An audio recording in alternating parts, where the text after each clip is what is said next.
नमस्कार मित्रांनो, आज एक छोटीशी गोष्ट ऐकूया. शिल्पकाराची मूर्ती. एक शिल्पकार छोटासा साधा असा दगड निवडतो आणि त्याची रेखीव मूर्ती बनवायला घेतो. येणारे जाणारे बघत असतात. कुणी हसतं, कुणी कुजबुजतं.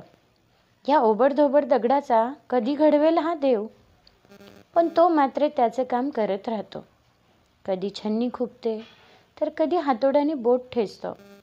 टचकन डोळ्यात पाणी येतं. कधी टोकदार तुकडा डोळ्यात उडतो. दाह होतो. वेदनेची शिरशिरी मस्तकात जाते. पण त्याचे हात, मन थांबत नाही. काम सुरू राहतं आणि चर्चेलाही उधाण येतं. आणि मग एक दिवस सुंदर असं शिल्प घडतं. आता मात्र बघे तोंडात बोट घालतात. आश्चर्याने पाहत राहतात. तर काहींचे नकळत हात जोडले जातात. शिल्पकार मात्र त्याच्या विश्वातच सुखी असतो, जसा आधी होता, दुसरं शिल्प घडवण्याच्या विचारात. माझ्या आयुष्यातला हा शिल्पकार म्हणजे माझी आई. तुमच्या आयुष्यातला शिल्पकार कोण आहे? पटापट कमेंट बॉक्समध्ये कळवा. थँक्यू.